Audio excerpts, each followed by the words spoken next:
fundamental ways.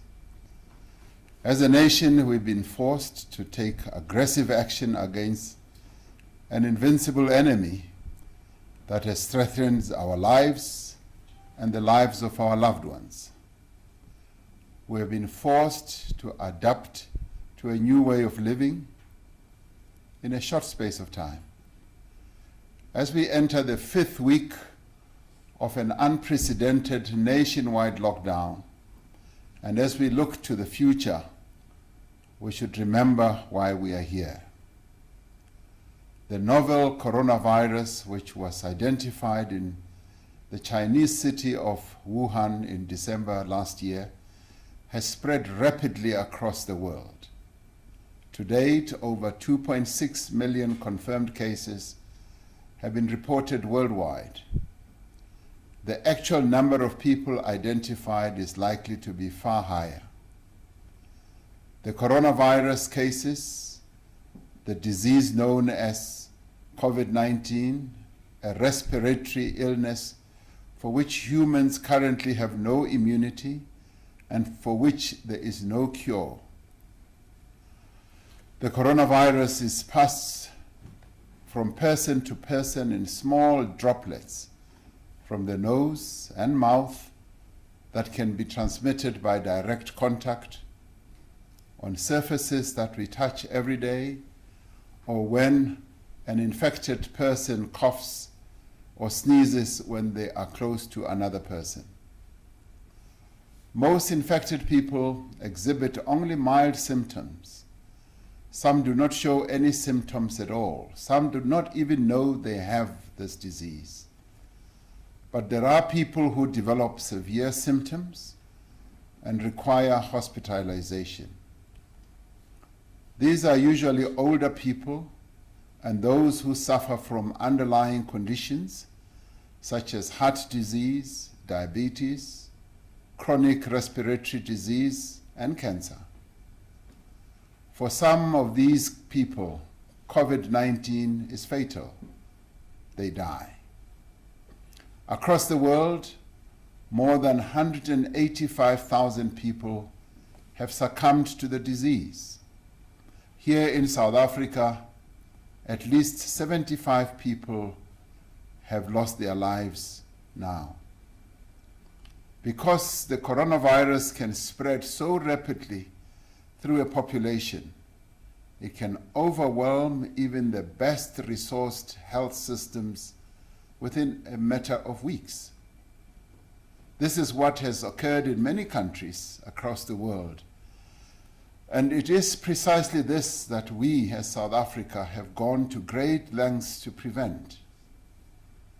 Very few health systems across the world, if any, are prepared for a sudden and exponential increase in people requiring treatment for a severe respiratory illness. As a result, if the virus spreads too quickly, there are not enough hospital beds, intensive care units, ventilators, personal protection equipment, or medicines for everyone who needs them. To make matters worse, people who are suffering from other conditions or need emergency procedures are unable to get the care that they need. And in such circumstances, many lives that could have been saved are lost. I'm reiterating these basic facts, which by now are known to many of us, because they explain the actions we have taken to date and they inform the measures I am announcing this evening. From the moment we declared the coronavirus pandemic to be a national disaster on Sunday, 15th March, our objective was to delay the spread of the virus. We have sought to avoid a massive surge in infections and an uncontrollable increase in the number of people needing medical care. Our approach has been based on the principles of social distancing, restriction of movement, and stringent basic hygiene practices. By delaying the spread of the virus, we have had time to prepare our health facilities and mobilize some of the essential medical supplies that are needed to meet the unavoidable increase in infections. And it is in doing so that we hope to save tens of thousands of lives. There is clear evidence that the lockdown has been working. Together with other measures we have taken, such as closing our borders and the changes in behavior that each of us has made, the lockdown has actually slowed down the progression of the pandemic in the country. The World Health Organization has commended and praised South Africa for acting swiftly and for following scientific advice to delay the spread of the virus. Yet, while a nationwide lockdown is probably the most effective means to contain the spread of the virus, it cannot be sustained indefinitely. Our people need to eat, they need to earn a living, companies need to be able to produce and to trade, they need to generate revenue and keep their employees in employment. We have accordingly decided that beyond Thursday, the 30th of April, we should begin a gradual and phased recovery of economic activity. We will implement what we call a risk-adjusted strategy through which we take a deliberate and cautious approach to the easing of current lockdown restrictions. We have decided on this approach because there is still much that is unknown about the rate and the manner of the spread of the virus within our own population. The action we take now must therefore be measured and incremental. This approach is guided by the advice from scientists who have advised that an abrupt and uncontrolled lifting of restrictions could cause a massive resurgence in infections. We cannot take action today that we will deeply regret tomorrow. We must avoid a rushed reopening that could risk a spread which would need to be followed by another hard lockdown, as has happened in other countries. We have to balance the need to resume economic activity with the imperative to contain the virus and save lives.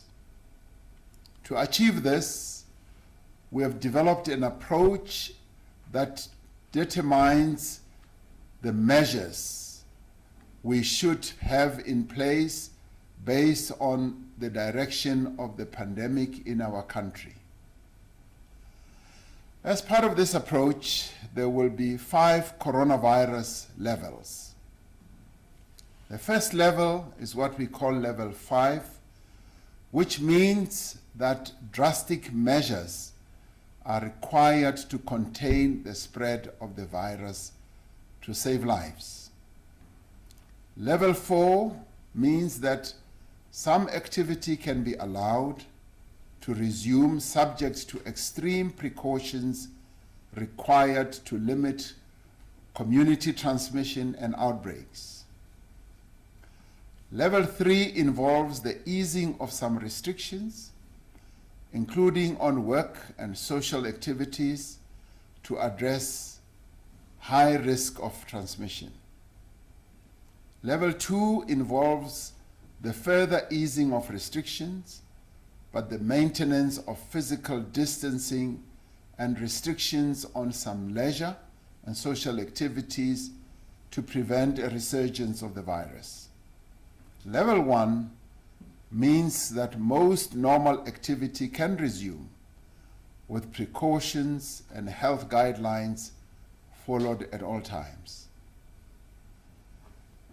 To ensure that our response to the pandemic can be as precise and targeted as possible, there will be a national level and separate levels for each province, district, and metro in the country. We are currently at level 5, which requires a full national lockdown to contain the spread of the virus.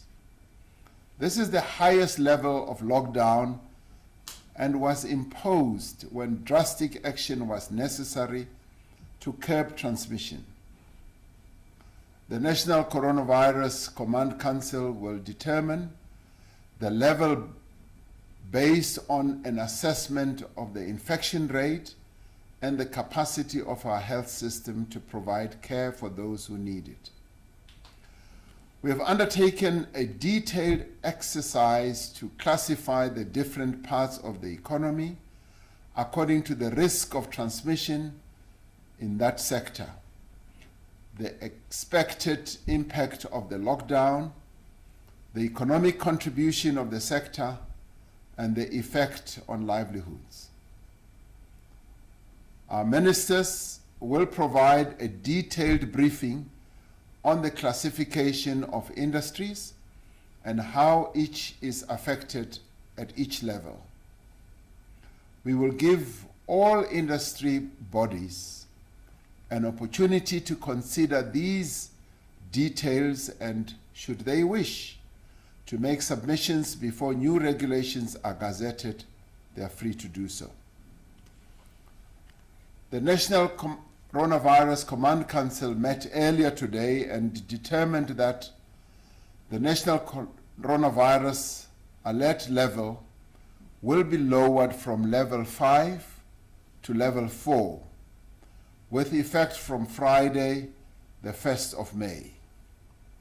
This means that some activity will be allowed to resume subject to extreme precautions to limit community transmission and outbreaks.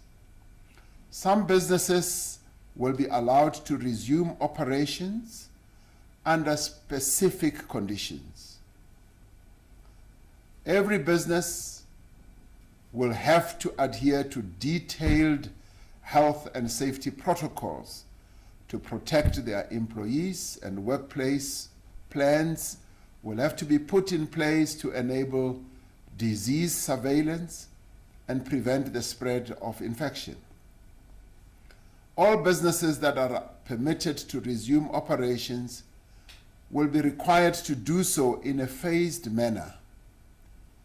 First, preparing the workplace for a return to operations, followed by the return of the workforce in batches of no more than 1/3 of their workforce. In some cases, a sector will not be able to return to full production during level 4, while the risk of infection remains high. These will be spelled out next week following a final round of consultations. Businesses will be encouraged to adopt a work-from-home strategy where possible. All staff who can work remotely must be allowed to do so. The relevant ministers will provide details on the process for the phased reopening of schools and other educational institutions. As we gradually ease the restrictions, it is necessary that many of the measures to contain the spread of the virus remain in place. When the country moves to level 4 on the 1st of May, the following will happen. Our borders will remain closed to international travel, except for the repatriation of South African nationals and foreign citizens. no travel will be allowed between provinces except for the transportation of goods and exceptional circumstances such as funerals. Public transport will continue to operate with limitations on the number of passengers and stringent hygiene requirements, including that all passengers must wear a face mask. The public is encouraged to stay at home other than for essential personal movement, doing essential work, and work in sectors that are under controlled opening. People can exercise under strict public health conditions. That will be spelled out. All gatherings, apart from funerals and for work, will remain prohibited. Those who are elderly and those with underlying conditions must remain at home and take additional precautions to isolate themselves. The sale of cigarettes will be permitted.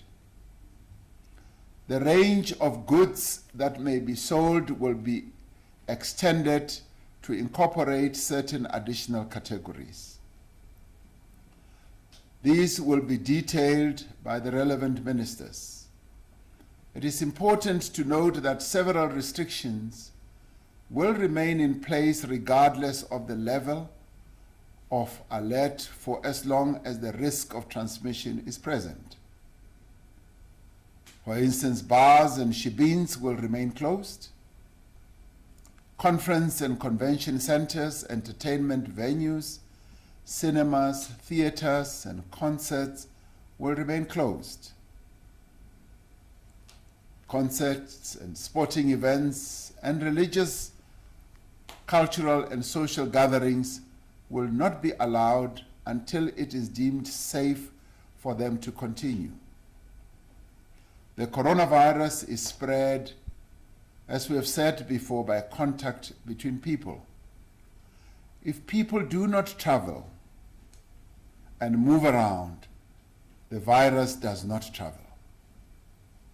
We know, for example, that just one funeral in Port St. John's in the Eastern Cape and one religious gathering in Mangaung in the Free State contributed to a spate of infections in their respective provinces. From the evidence we have, we know that 75% of confirmed coronavirus cases are found in our country in just 6 metro municipalities. And they are Johannesburg, Ekurhuleni, Cape Town, Buffalo City, eThekwini, and Mangaung. It is therefore essential that we do everything in our means to restrict the movement of people, and although it runs counter to our very nature as human beings, to reduce the contact that each of us has with each other. Ultimately, it is our own actions as individuals that will determine how quickly the virus spreads. If we all adhere to instructions and follow public health guidelines, we will keep the virus under control and will not need to reinstate the most drastic measures. We can prevent the spread of the coronavirus by doing a few simple things.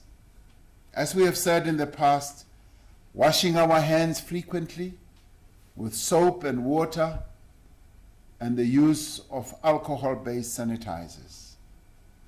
Keeping a distance of more than 1 meter between yourself and the next person, especially those who are coughing and sneezing. Try not to touch your mouth, your nose and eyes, because your hands may have touched the coronavirus on surfaces I know this is difficult to do, but it is a precaution that we must try and practice. When you cough or sneeze, cover your mouth and nose with your bent elbow or a tissue and dispose of the tissue right away. As we begin the easing of lockdown restrictions from the beginning of May, we are calling on all South Africans to wear a face mask whenever you leave home. Our clothing and textile industry, including small businesses, are gearing up to produce these masks on a mass scale. The extraordinary measures that we have put in place to combat the coronavirus pandemic have been matched by the extraordinary contributions of many South Africans. We pay tribute to them, the nurses, the doctors, the scientists, and the community screening field workers who are leading our public health response.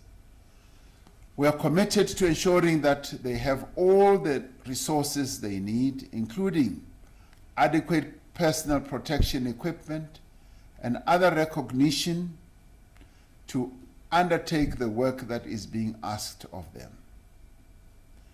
As we slowly ease the lockdown restrictions, we are substantially and rapidly increasing our public health response.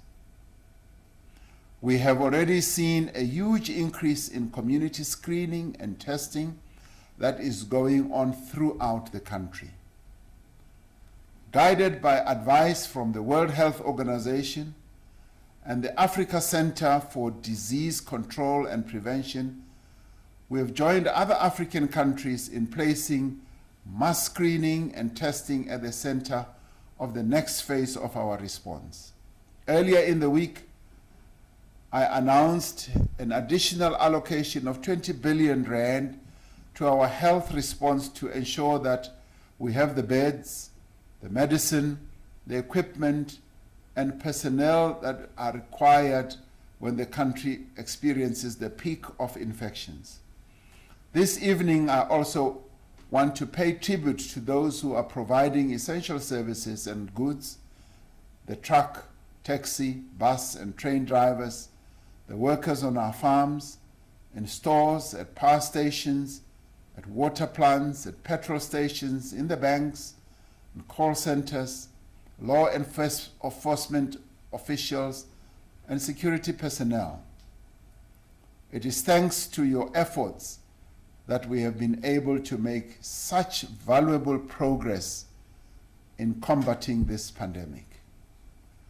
As part of expanding this effort, I have employed over 70,000 Defence Force personnel to assist with various parts of our coronavirus response. Until now, those Defence Force members that have been deployed have supported the South African Police Service in their responsibilities.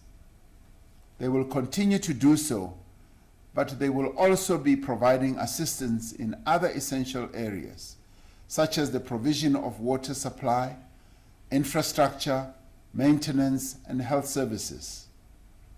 This is a crucial moment in our struggle against the virus. It is a time for caution. It is also a time to act responsibly, but it is also a time for patience. There is no person who does not want to return to work and to normal life. There is no company that does not want to reopen its doors for normal economic activity. And there is no student who does not want to return to their classrooms and to their studies. Yet we are all called upon at some time in our lives to make great sacrifices for our own future and for the future of others. There are times when we must endure hardship and difficulty so that we can enjoy freedom and prosperity into the future. During the past 5 weeks, we have demonstrated to the entire world what a nation can achieve with courage, determination, and solidarity. We must not give up now. I'm asking you to stay strong and focused. I'm asking you to remain united. Let us continue staying at home. Let us continue staying safe. And thank you for all that you have done and continue to do. May God continue to bless South Africa and continue to protect her people. I thank you.